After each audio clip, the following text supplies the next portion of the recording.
श्री शिवाय नमस्तुभयम। दोस्तों, जैसा कि आप सभी लोग जानते हैं कि 5 अप्रैल 2026 यानी रविवार को पड़ रही है वैशाख महीने की संकष्टी गणेश चतुर्थी और वैशाख महीने की बड़ी चौथ व्रत। और दोस्तों, ये वह तिथि है जो वैशाख महीने में पड़ने वाली सबसे बड़ी तिथि है, क्योंकि ये रविवार के दिन पड़ रही है और इसका बहुत ही बड़ा और विशेष महत्व होता है। पूज्य गुरु जी ने कहा है कि अगर कभी भी मौका लग जाए और वैशाख महीने की गणेश चतुर्थी रविवार को पड़ जाए तो आपको 11 गेहूं के दाने वाला उपाय जरूर करना चाहिए, क्योंकि ऐसा शुभ संयोग बहुत ही कमाता है। और दोस्तों, इसी दिन किया जाने वाला पंडित जी द्वारा बताया गया 11 गेहूं के दाने वाला उपाय आप लोगों को जरूर करना चाहिए। और अगर आप लोगों ने इस उपाय को नहीं किया है या किसी कारणवश नहीं कर पाए हो तो गणेश चतुर्थी के दिन इस उपाय से मत चूकना। दोस्तों देखिए, यह दिन कितना खास होता है, इतना महत्वपूर्ण होता है। देखा गया है कभी कभी बड़े पूजा पाठ अनुष्ठान से जो मनोकामना पूर्ण नहीं होती है वो वैशाख महीने के रविवार के दिन एक छोटे से उपाय करने से ही आपकी मनोकामना पूर्ण होती है, जाती है। और बहुत सारे लोगों ने इस उपाय को किया भी है और उनको इस उपाय को करने का फल भी जरूर मिला है। अगर आप लोग भी इस उपाय को रविवार गणेश चतुर्थी के दिन करना चाहते हैं तो आप इस उपाय को पहले अच्छे से समझ लेना, सुन लेना, उसके बाद करना। आपको इस उपाय को तरवी लेना, उपाय का फल जरूर मिलेगा, करना आपकी सभी मनोकामनाएं पूरी हो जाएंगी। दोस्तों, हम आपको यहाँ पर बता दें कि ये जो 11 गेहूं के दाने वाला उपाय है, ये उपाय पंडित जी ने अपनी अभी की शिव महापुराण की कथा में ही बताया है। और इस उपाय को करने से आपके घर में चाहे किसी भी प्रकार की दुख और समस्या क्यों ना चल रही हो, आपको उसका कारण भी नहीं पता है कि भाई ये समस्या किस कारण से चल रही है, उसका कुछ भी कारण हो सकता है। जैसे पितृदोष हो सकता है, काल सर्प दोष हो सकता है, या किसी भी तरह का मंगल दोष भी हो सकता है, और भी बहुत के दोष होते हैं, कुछ भी हो सकता है। पर आपको इस उपाय को करने के लिए अपने दोष को पता लगाने की भी जरूरत नहीं है। आपके घर में किस कारण से इतनी दुख और परेशानी आ रही है वह भी आपको पता लगाने की जरूरत नहीं है। बस रविवार के दिन इस उपाय को कर लेना, क्योंकि इसी एकमात्र उपाय को करने से आपके पूरे घर परिवार में सुख और शांति हो जाएगी। आपके घर में अच्छे अच्छे काम होने तो रविवार के दिन, परिवार के दिन लगेंगे। आपकी जो भी मनोकामना होगी वो आपको करना कैसे है, किसको करना है, किस समय करना है और कैसे करना है। देखो, उपाय बिल्कुल आसान है, बस समझने वाली बात है। ध्यान से समझिए, उसके बाद ही आप लोग जो है इस उपाय को जरूर कीजिएगा। लेकिन उससे पहले जो भी मेरे भाई, मेरी प्यारी बहनें आज चैनल पर पहली बार आए हैं या मेरी आवाज आज पहली बार सुन रहे हैं, अगर आप भी महादेव के सच्चे भक्त हैं तो वीडियो को लाइक और हमारे चैनल सब्सक्राइब जरूर कर लें और कमेंट बॉक्स में लिखे हर हर महादेव, जय भोलेनाथ। अब सबसे पहली चीज हम लोग ये समझते हैं कि इस 11 गेहूं के दाने वाले उपाय को इस गणेश चतुर्थी के दिन किसको करना है। तो देखिए, इस उपाय को घर के सभी सदस्यों को करने की बिल्कुल भी जरूरत नहीं है। घर में से कोई एक मुख्य बड़ा सदस्य ही इस उपाय को करेगा तो उस घर परिवार के सभी सदस्यों को इस उपाय को करने का फल मिल पर वो बड़ा सदस्य कौन होगा, कौन व्यक्ति इस उपाय को करेगा। 2000। तो यहां पर देखिए, हम आपको बता दें, घर की जो बड़ी माताएं बहनें होंगी, घर की बड़ी माताओं बहनों में से कोई भी एक माता बहन इस वाले उपाय को कर सकती है। अपने पूरे घर परिवार के लिए घर में सभी सदस्यों को इस उपाय को करने की जरूरत नहीं है। मात्र घर की जो बड़ी माताएं बहनें हैं उनमें से कोई भी एक माता बहन इस वाले उपाय को करेगी, उसके घर परिवार के पूरे सदस्यों को इस उपाय का फल मिलेगा।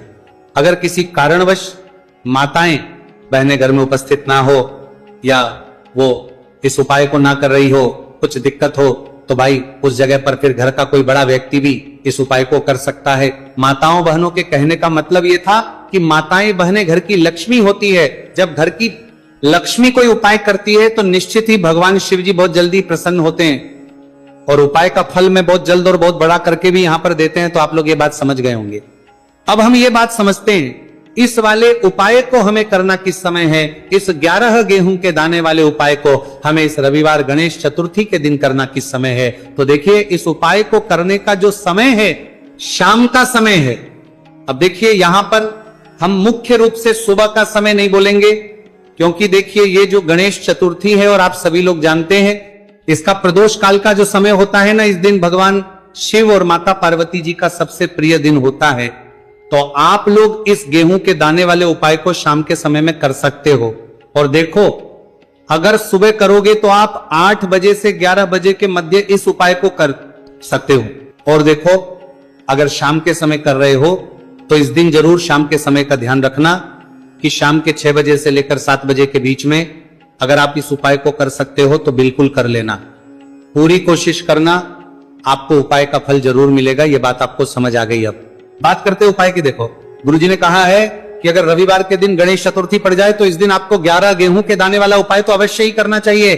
देखो, यह उपाय यदि आपके जीवन में कर्जा बहुत अधिक है, आपके जीवन में संकट बहुत अधिक रहते हैं, आपके ऊपर बहुत अधिक विपदा आ रही है, बार बार आपको अपने व्यापार में और अपने धन में हानि देखने को मिल रही है, यानी कि आपको प्रत्येक कार्य में हानि हो रही है, तो आपको यह करना चाहिए।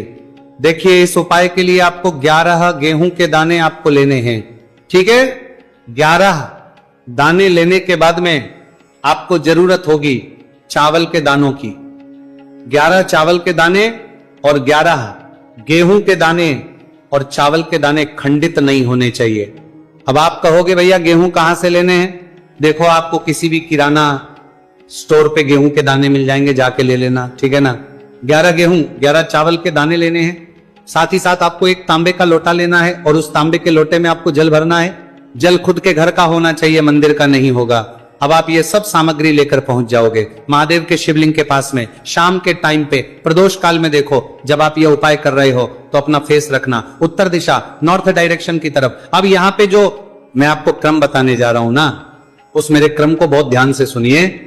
महादेव को अगर कोई सबसे प्रिय है ना, तो उनकी सबसे छोटी पुत्री जिनका नाम है माता अशोक सुंदरी, जो आपके पास में चावल के रह दाने हैं ना, उन चावल के 11 दानों को माता अशोक सुंदरी के स्थान पर आपको अपना नाम और गोत्र बोलते हुए समर्पित कर देने है ना। चावल के दानों को रखने के बाद में जो आपके पास में तांबे का लोटा है ना, उस तांबे के लोटे को कहीं पे भी हम जल नहीं चढ़ेंगे। सिर्फ और सिर्फ माता पार्वती का जो हस्त कमल आपको दिख रहा है, यहीं पे गोल गोल आपको समर्पित करना है उसी जल को, और कहीं नहीं।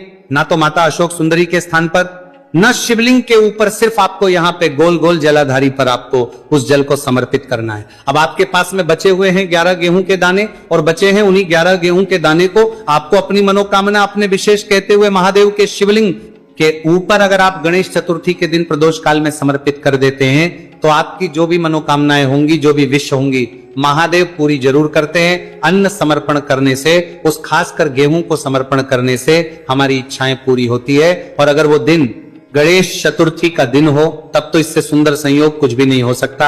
आपकी इच्छाओं को पूरा करने के लिए बहुत स्पेशल, बहुत प्यारा सा उपाय आप सभी को जरूर करना है। ध्यान में रखिएगा, ये उपाय प्रदोष काल में करना है।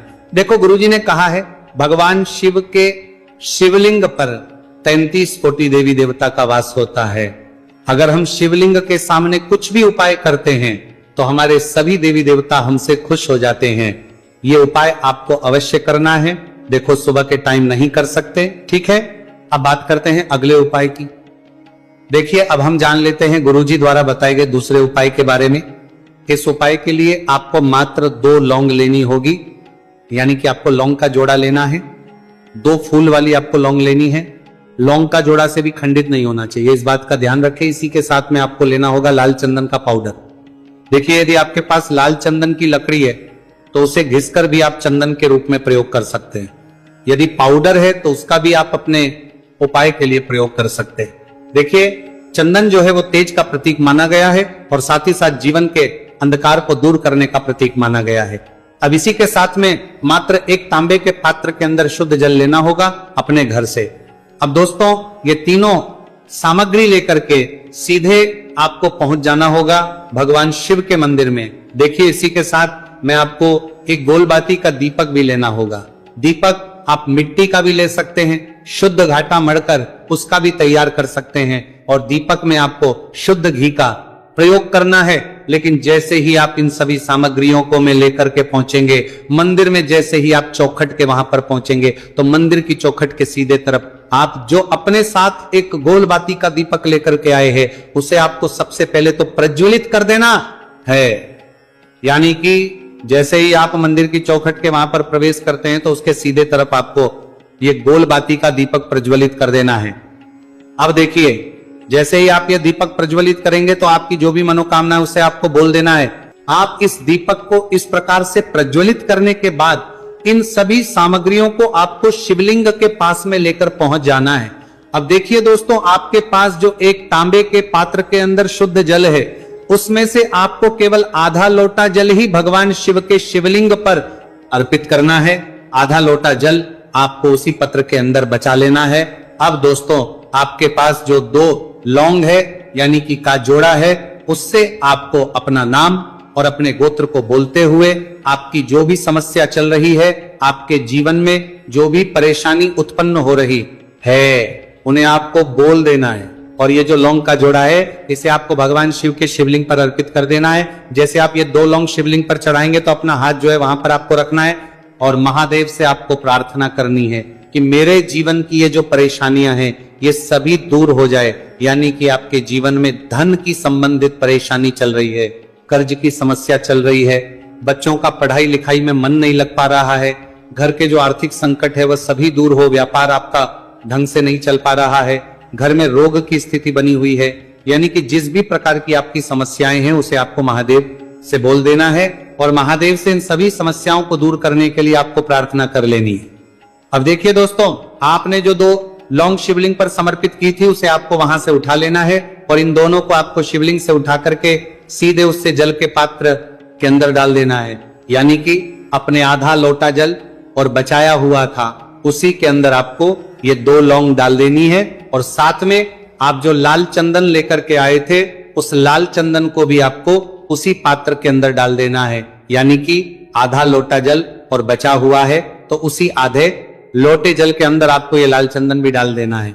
अब देखिए, इस आधे लोटे जल में है जिसमें अपने 2 लौंग ली है, लाल चंदन डाला है, उसे सीधे लेकर के आपको पहुंचना है बेलपत्र के वृक्ष के।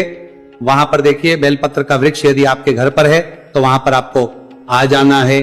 आपके घर के आसपास कहीं भी है तो वहां पर आपको पहुंच जाना है और उसके बाद आपका जो मुख है वो उत्तर दिशा की ओर होना चाहिए और उसके बाद आपको अपना नाम और अपनी गोत्र को बोलना है और पुनः अपने जो भी परेशानियां शिवलिंग के पास में बोली थी, उन्हें आप वापस से बेलपत्र के वहां पर भी बोल देनी है। और ये जो आधा लोटा जल और है, इससे आपको पूरा बेलपत्र के वृक्ष की जड़ में श्री शिवाय नमस्तुभयम इस मंत्र का जाप करते हुए समर्पित कर देना है। तो बस इतना सा उपाय आपको करना है। जो भी आपकी परेशानी है, समस्या है, उससे महादेव निश्चित ही दूर करेंगे। अब दोस्तों, हम जान लेते हैं तीसरे चमत्कारी और विशेष उपाय के बारे में। पर गिर जाए वह कोई तकलीफ नहीं, बस आपको ये जो बेलपत्र है ये आपको उल्टा अर्पित कर देना है। यानी कि जो पीला है, भगवान शिव के शिवलिंग पर स्पर्श होना चाहिए और इस प्रकार से आपको अर्पित कर देना है। डंडी का जो हिस्सा है जलाधारी की तरफ हो जाना चाहिए। बस इतना सा प्यारा सा उपाय एक बार करके देखिए। निश्चित तौर पर महादेव आपकी जो भी मनोरथ है, जो बाबा से आप कई दिनों से मांग रहे हैं, वह निश्चित तौर पर परिपूर्ण हो जाएगी। आगे इतनी बात समझ में देखिए। अब हम बात करते हैं दूसरे उपाय की। देखिए, ये उपाय जीवन ऊर्जा का है, रविवार का दिन है और गणेश चतुर्थी है। अगर आपके जीवन में बहुत ज्यादा अंधकार है, अगर आपके घर के जो बच्चे हैं बहुत ज्यादा सोचते हैं, या आपके घर में कोई भी ऐसा व्यक्ति है बहुत ज्यादा सोचता है, डिप्रेशन में रहता है, तनाव उसको है, तो तनाव को मुक्त करने के लिए यह उपाय है। अगर उसके भाग्य में जीवन में तेज की प्राप्ति नहीं है, तेज यानी कि ऊर्जा नहीं है, उदासी रहती है, जीवन में आलस है, तो फिर उस व्यक्ति को यह उपाय करना चाहिए। कोई काम करता भी है तो उसमें सफल नहीं हो पा रहा है, तो विशेष ये उपाय उसी व्यक्ति को करना है। देखो, इस उपाय के लिए आपको क्या क्या सामग्री लेना होगी। सबसे पहले तांबे का एक पात्र लेना, उसके अंदर घर से आपको जल भरना है। अब इसी जल के अंदर आपको लाल चंदन डालना है। एक चुटकी डालें, थोड़ा ज्यादा डालें, जितना आपको डालना है आप डालें। लाल चंदन जो होता है वो तेज की वृद्धि करता है। रविवार के दिन लाल चीजों का उपाय करना बेहद शुभ होता है और हो सके तो लाल रंग के कपड़े पहन करके अगर आप ये उपाय करेंगे ना तो और भी शुभ होगा। ये लाल चंदन मिश्रित जल आपको क्या करना है, आपको जाना है किसी भी बेलपत्र के पेड़ के, वहां पर सुबह से लेकर के शाम तक आप ये उपाय कर सकते हैं। कल रविवार की गणेश चतुर्थी पर सुबह से लेकर के शाम तक आप बेलपत्र के पेड़ के वहां पर जाना, उत्तरमुखी होकर आपके जीवन के अंधकार दूर हो। जो भी आप स्मरण करेंगे, आप लेट उठते हैं, आपसे कोई कार्य बनता नहीं है, आपके जीवन में रोग बहुत ज्यादा है, तो भी आप ये उपाय करेंगे तो आपको उसका स्मरण करना है कि यह समस्या मेरी महादेव आपको दूर करना है। ऐसी कामना करते हुए आपको ये जो जल है श्री शिवाय नमस्तुभ्यम का स्मरण करते हुए ये पूरा जल आपको बेलपत्र के पेड़ की जड़ में आपको अर्पित कर देना है। बहुत ही आसान उपाय है और ये उपाय हर कोई कर सकता है, तो ये मौका आपको गंवाना बिल्कुल भी नहीं है। ये हो गया दूसरा उपाय। अब हम बात करते हैं अंतिम उपाय की, तीसरे उपाय की। देखो ये उपाय बहुत ज्यादा खास है। शिवलिंग पर चढ़ा जल 3 जगह आपको लगाना है, आपके शरीर में, और आपकी बीमारी दूर हो जाएगी।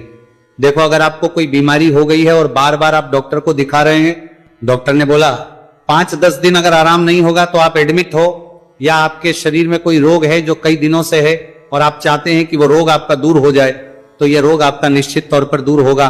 बहुत ही आसान सा उपाय है, घर का कोई भी व्यक्ति ये उपाय करने वाला सकता है।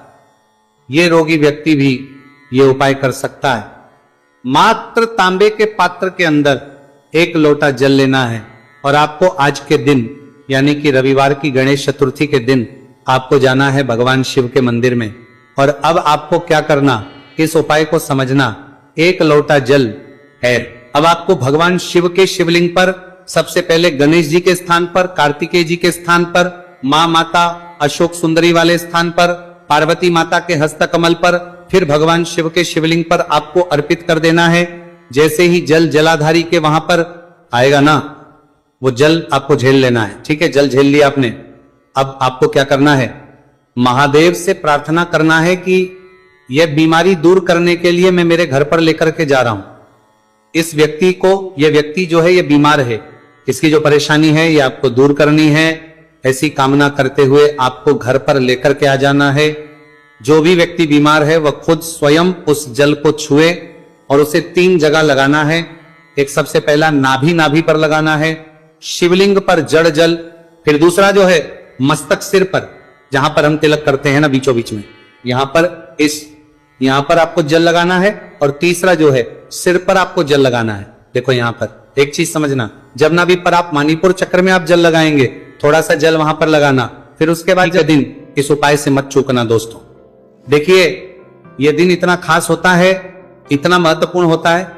देखा गया है कभी कभी बड़े बड़े पूजा पाठ अनुष्ठान से जो मनोकामना पूर्ण नहीं होती है, वह वैशाख रविवार के दिन एक छोटे से करने से ही आपकी मनोकामना पूर्ण हो जाती है। और बहुत सारे लोगों ने इस उपाय को किया भी है और उनको इस उपाय को करने का फल भी जरूर मिला है। अगर आप लोग भी इस उपाय को इस रविवार के दिन करना चाहते हैं तो आप इस उपाय को पहले अच्छे से समझ लेना, सुन लेना, उसके बाद करना। आपको इस उपाय का फल जरूर मिलेगा, आपकी सभी मनोकामनाएं पूरी हो जाएंगी। दोस्तों हम आपको यहां पर बता दें कि ये जो एक लाल फूल और एक सफेद फूल वाले उपाय है, ये उपाय पंडित जी ने अपनी अभी की सीहोर की कथा में ही बताया है। उपाय को करने से आपके घर में चाहे किसी भी प्रकार की दुहक और समस्या क्यों ना चल रही हो, आपको उसका कारण भी नहीं पता है कि भाई ये समस्या किस कारण से चल रही है, उसका कुछ भी कारण हो सकता है। जैसे पितृदोष हो सकता है, कालसर्प दोष हो सकता है, या किसी भी तरह का मंगल दोष भी हो सकता है, और भी बहुत तरह के दोष होते हैं, कुछ भी हो सकता है। पर आपको इस उपाय को करने के लिए अपने दोष को पता लगाने की भी जरूरत है। आपके घर में किस कारण से इतनी दुख और परेशानी आ रही है वो भी आपको पता लगाने की जरूरत नहीं है। बस रविवार को गणेश चतुर्थी के दिन इस उपाय को कर लेना है, क्योंकि इसी एकमात्र उपाय को करने से आपके पूरे घर परिवार में सुख और शांति हो जाएगी। आपके घर में अच्छे अच्छे काम होने लगेंगे, आपकी जो भी मनोकामना होगी वह भी धीरे धीरे करके पूर्ण होना शुरू हो जाएगी। अब हम समझते हैं इस एक लाल फूल और एक सफेद फूल वाले उपाय को आपको करना कैसे है, किसको करना है, किस करना है और कैसे करना है। देखो उपाय बिल्कुल आसान है, बस समझने वाली बात है। ध्यान से समझिए, उसके बाद ही आप लोग जो है इस उपाय को जरूर कीजिएगा। सबसे पहली चीज हम लोग ये समझते हैं कि इस एक लाल फूल और एक सफेद फूल वाले उपाय को इस आने वाली रविवार गणेश चतुर्थी के दिन किसको करना है। तो देखिए इस उपाय को घर के सभी सदस्यों को करने की बिल्कुल भी जरूरत नहीं है। घर में से कोई एक मुख्य बड़ा सदस्य इस उपाय को करेगा तो उस घर परिवार के सभी सदस्यों को इस उपाय को करने का फल मिल जाएगा। पर वो बड़ा सदस्य कौन होगा, कौन व्यक्ति इस उपाय को करेगा, तो यहां पर देखिए हम आपको बता दें, घर की जो बड़ी माताएं बहनें होंगी, घर की बड़ी माताओं बहनों में से कोई भी एक माता बहन इस वाले उपाय को कर सकती है। अपने पूरे घर परिवार के लिए घर में सभी सदस्यों को इस उपाय को करने की जरूरत नहीं है। मात्र घर की जो माताएं बहनें हैं उनमें से कोई भी एक माता बहन इस वाले उपाय को करेगी तो उसके घर परिवार के पूरे सदस्यों को इस उपाय का फल मिलेगा। अगर किसी कारणवश माताएं बहनें घर में उपस्थित ना हो या वो इस उपाय को ना कर रही हो, कुछ दिक्कत हो, तो भाई उस जगह पर फिर घर का कोई बड़ा व्यक्ति भी इस उपाय को कर सकता है। माताओं बहनों के कहने का मतलब यह था कि माताएं बहनें घर की लक्ष्मी होती है। जब घर की लक्ष्मी कोई उपाय करती है तो निश्चित ही भगवान शिव जी जल्दी प्रसन्न होते हैं और उपाय का फल में बहुत जल्दी और बहुत बड़ा करके भी यहां पर देते हैं। तो आप लोग ये बात समझ गए होंगे। अब हम ये बात समझते हैं कि इस वाले उपाय को हमें करना किस समय है। एक लाल फूल और एक सफेद फूल वाले उपाय को हमें गणेश चतुर्थी के दिन करना की समय है। तो देखिए, इस उपाय को करने का जो समय है, सुबह का समय भी है और शाम का समय भी है। अब देखिए, यहां पर हम मुख्य रूप से सुबह का समय नहीं बोलेंगे, क्योंकि देखिए ये जो गणेश चतुर्थी है, और आप सभी लोग जानते हैं रविवार गणेश चतुर्थी के दिन का प्रदोष काल का मतलब शाम का जो समय होता है ना, इस दिन भगवान शिव जी का सबसे प्रिय दिन होता है। तो आप लोग इसे एक लाल फूल एक सफेद फूल वाले उपाय को सुबह के समय भी कर सकते हो और शाम के समय प्रदोष काल में भी कर सकते हो। सुबह के समय अगर कर रहे हो तो 10 या फिर 11 बजे तक भी अगर उपाय करोगे तो भी आपको उपाय का फल मिलेगा। वही अगर शाम के समय कर रहे हो तो इस दिन जरूर शाम के समय का ध्यान रखना कि शाम के 6 बजे से लेकर 7 बजे के बीच में अगर आप इस उपाय को कर सकते हो तो बिल्कुल कर लेना, पूरी कोशिश करना। पर अगर किसी कारणवश इस समय के बीच में ना कर पाओ तो रात 8 बजे तक भी अगर आप उपाय को करोगे तो आपको उपाय का फल जरूर मिलेगा। ये बात आपको समझ आ गई कि आप इस उपाय को सुबह और शाम दोनों समय कर सकते हो। मतलब करना आपको एक ही समय है, घर में से किसी एक ही बड़े व्यक्ति को करना है, एक ही बार इस उपाय को करना है, दोनों समय नहीं करना है। आपको जो समय अच्छा लगे आप उस समय पर इस वाले उपाय को कर सकते हैं। तो चलिए जानते हैं इन विशेष उपायों के बारे में। लेकिन उससे पहले जो भी मेरे भाई मेरी प्यारी बहनें आज चैनल पर पहली बार आए हैं या मेरी आवाज आज पहली बार सुन रहे हैं, अगर आप भी महादेव के सच्चे भक्त हैं तो वीडियो को लाइक और हमारे चैनल वास्तविक जानकारी को सब्सक्राइब जरूर कर लें और कमेंट बॉक्स में लिखें हर हर महादेव। देखो, अब सबसे पहली बात आती है कि इस उपाय को हमें करना किस लिए है। जैसा कि हमने अभी करना का लाता को हमने करना का जा रहा होगा, आपसे बोला कि इस उपाय को करने के बाद आपके जीवन में बहुत सारी खुशियां आएंगी, आपकी मनोकामनाएं पूर्ण होंगी, आपकी धन की समस्या दूर होगी, आपकी पैसों की समस्या दूर होगी।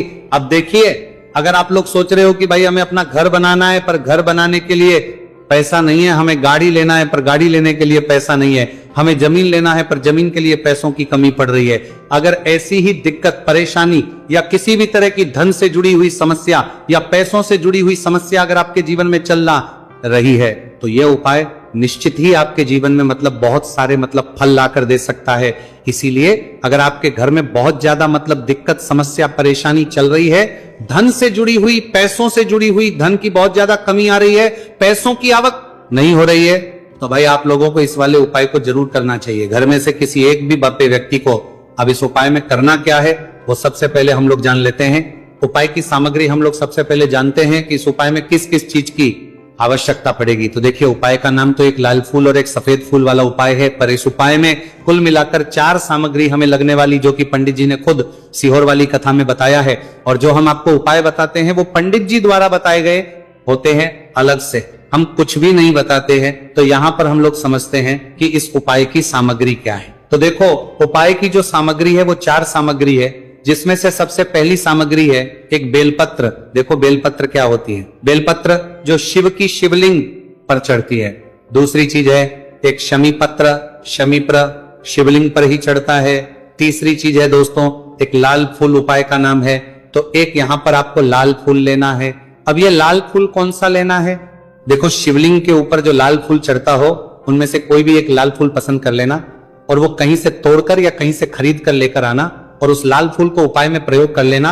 उसके बाद में एक सफेद फूल, सफेद फूल का विशेष रूप से ध्यान रखना, जो सफेद फूल शिवलिंग पर चढ़ता हो सिर्फ वही सफेद फूल लेकर आना, इसके अलावा कुछ मत लेकर आना, लेकिन केतकी का मत लेना। तो एक एक मात्रा में ही आपको ये चारों सामग्री चाहिए, एक बेलपत्र, एक शमी पत्र, एक लाल फूल और एक सफेद फूल। ये चारों सामग्री आप लोग तैयार करके रख लें। प्रदोष काल में या सुबह के समय जब भी आप इस उपाय को कर रहे हैं, जैसे ही आपके उपाय की सामग्री तैयार हो जाती है, तो क्या हम सीधा उपाय को करने के लिए इन चारों सामग्री को मतलब उपाय करने के लिए जा सकते हैं? नहीं। तो यहाँ पर आपको इस बात का ध्यान रखना है कि हम भगवान शिव जी को प्रसन्न करने के लिए तो जा रहे हैं, हम अपनी मनोकामना को पूर्ण करवाने के लिए तो जा रहे हैं, जानम मनोकामना को करवाने के लिए रहे हैं, पर हमें यह दर्शाना बिल्कुल भी नहीं है कि हम सिर्फ अपने फायदे के लिए भगवान शिव जी के मंदिर में आए हैं, इसलिए हम इस उपाय को करने के